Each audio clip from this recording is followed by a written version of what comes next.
how do you balance that human nature to strive with, also giving heavily, and not having that voice say, oh, you should have more, you Yeah. should have more.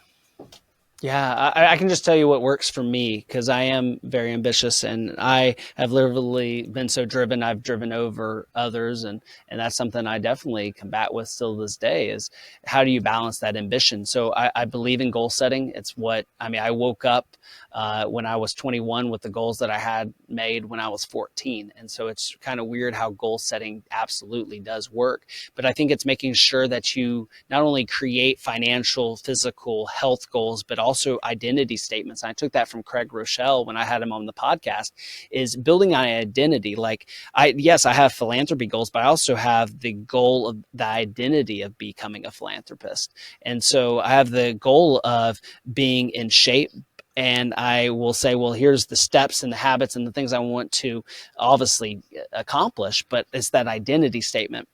Second, I would say living in the gain versus the gap. There's a great book about this. And so many times we look to see where we want to go and we live in that gap in the future. We're operating in the present, but we're thinking about the future so much that it makes us unhappy. And what we need to do is from time to time just say, look how far I've come in the last 5 years. Look how far I've come 10 years ago. I couldn't imagine where I am today 10 years ago.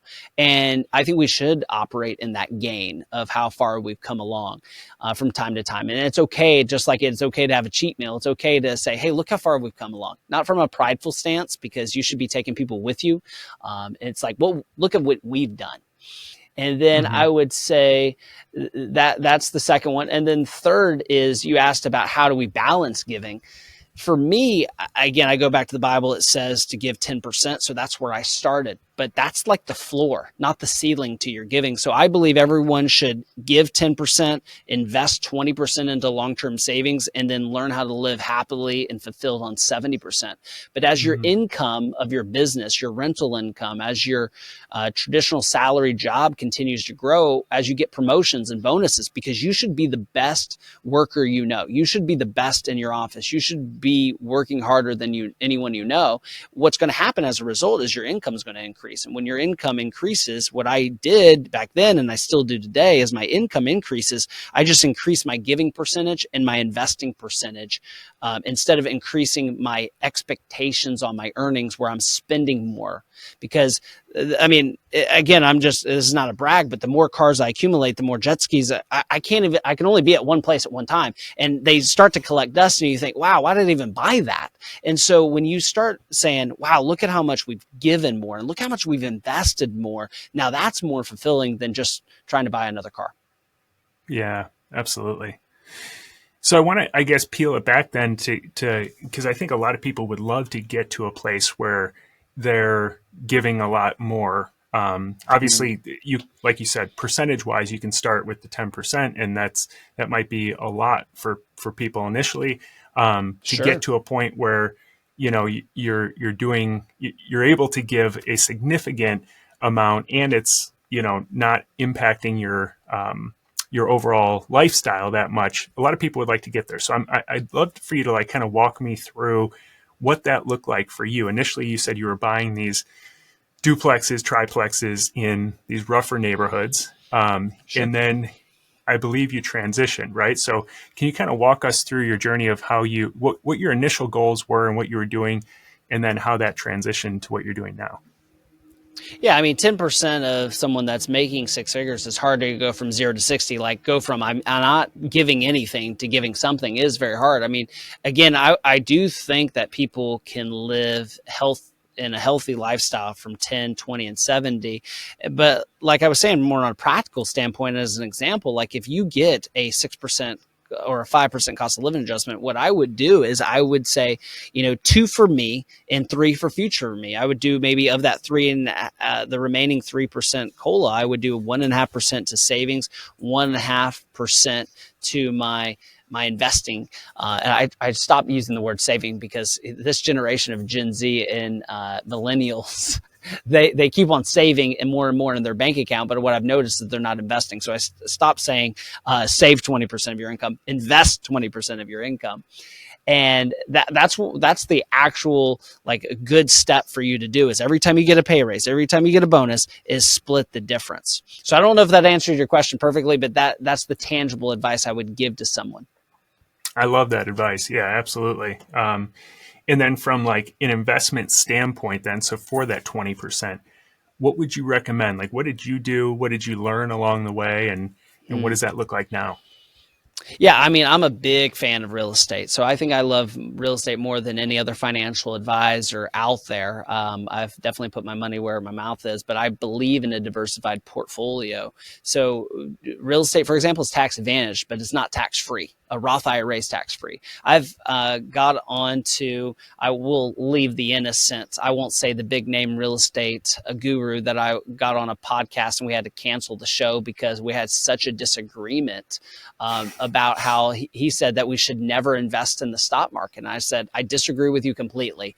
And so we're just two opposing methodologies. I believe that someone should have money in capital markets. I believe some people should invest in private equity. I believe they should invest in real estate. They should have passive real estate and they should have active real estate. So like I built our Signet Fund, which is a real estate fund that invests in apartment complexes, storage units. And that is a passive real estate investment. That means you don't have to have blood, sweat, and tears like I did with my duplexes and triplexes. But I do think that people should have active real estate. They should maybe have a condo. They should have a cabin in the woods that they rent out because it gives them an appreciation for the passive.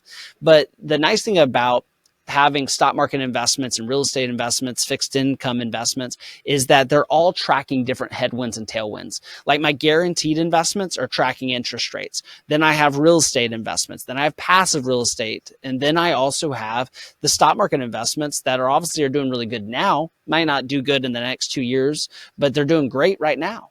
And so having that blend is what I think true diversification should look like. And we can get into what those specifics look like, but that's my opinion. Got it. Okay. So when you sold off a lot of your personal, like I mentioned in the beginning, you exited that 8-figure Correct. personal portfolio. That's when you started your fund, right? And that's when it Correct. became a lot more diversified. Is that what happened? Spot on. I mean, I could tell you all the war stories. I'm happy to do so. Like with those duplexes, they were in CD neighborhoods. They were not HUD housing. They were but right next to it. I mean, they were really tough. I mean, I had someone burn my house down intentionally. I had someone burn it down accidentally. I had someone murdered inside, left for 2 weeks. I had someone Oh, murdered in the front yard. I've walked into a renovation where there was just a stripper pole and a mattress in one of my apartments. You name it, I've seen it. And so that stuff is, interesting for the first few years, but it does get tiring because you have a lot of decision fatigue. And so I was at a point where I would have to go to 200 houses and build out an entire property management team instead of outsourcing property management. I was going to have 2 or 3 employees that work exclusively for my properties to get to 200 houses. And I could have done that, but I decided, hey, my business is wealth management. My business is Swan Capital. Let me not forget my first love. Let me go back to what I'm really good at, but let's bring clients along with us and let's invest in a more diversified fashion. Let's have storage units, flex industrial, apartment complexes, as well as short-term rentals. And so let's bring in those 4 different types of real estate, but let's do it geographically this time. Like when a hurricane shows up, like they oftentimes do in Florida, it'd be nice if I had, assets in the Midwest and friendly West Coast states and the Southeast. And that's what we built with Signet. And our goal is to accumulate maybe about $20 million on an annual basis, where we buy roughly around $100 million worth of real estate on an annual basis. wow.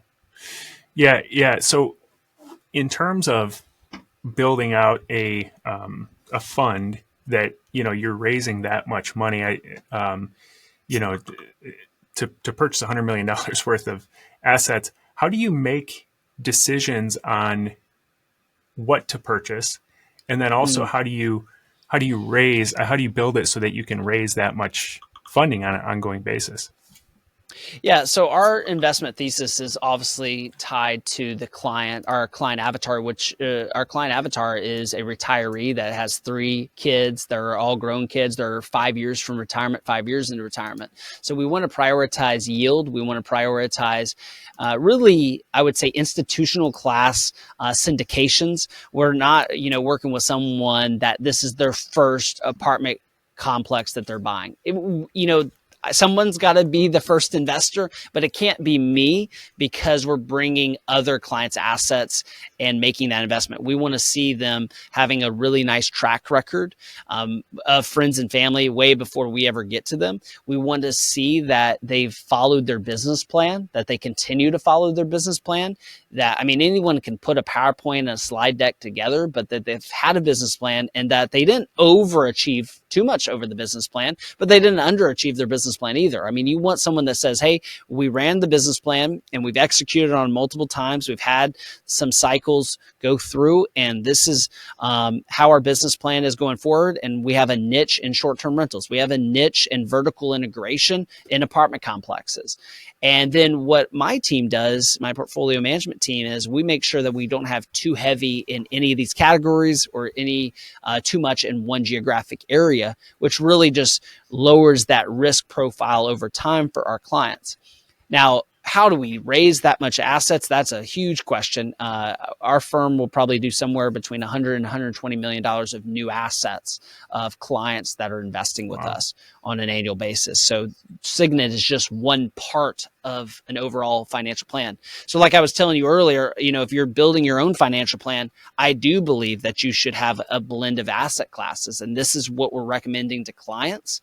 And we actually charge clients a financial planning fee up front to build that plan for them. And so I've built a reputation here on the Gulf Coast when you retire in the Gulf Coast that they think of us first.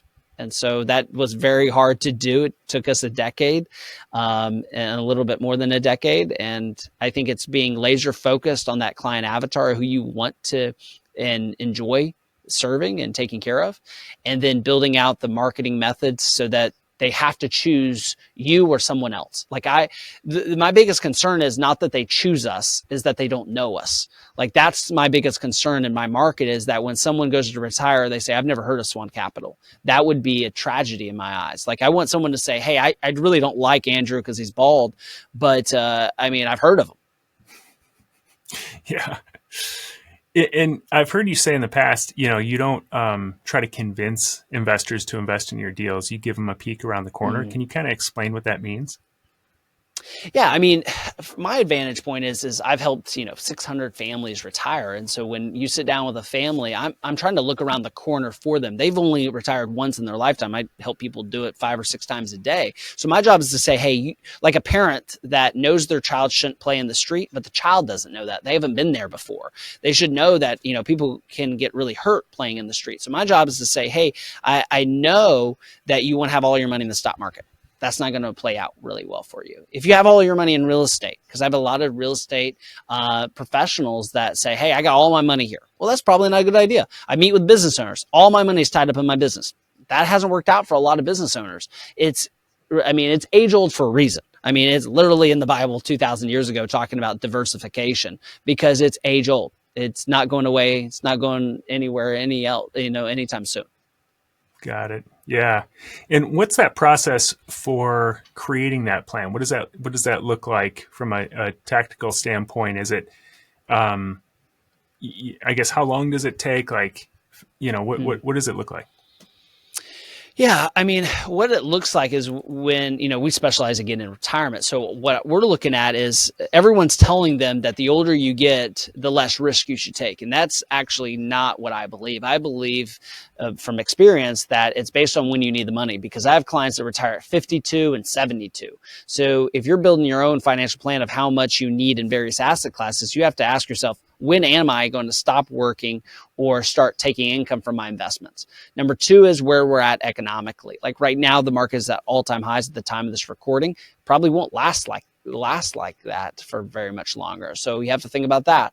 And then third is I could talk to them blue in the face how someone should take less risk or they should take more risk. But you need to know thyself. Like being self-aware as an investor is underrated. Like people should talk more about self-awareness. Like if you can't ride the roller coaster ride, don't jump on, because you're not fooling anybody but yourself and your family. When things go awry, you're going to be looking at your statement. You're going to be an unpleasant spouse to be married to, and you're going to drive your kids crazy because you're constantly checking the news. And that's no way to live. Yeah, absolutely. And your company helps people with their estate planning and legal structures as well. Can you share a little bit about what that looks like?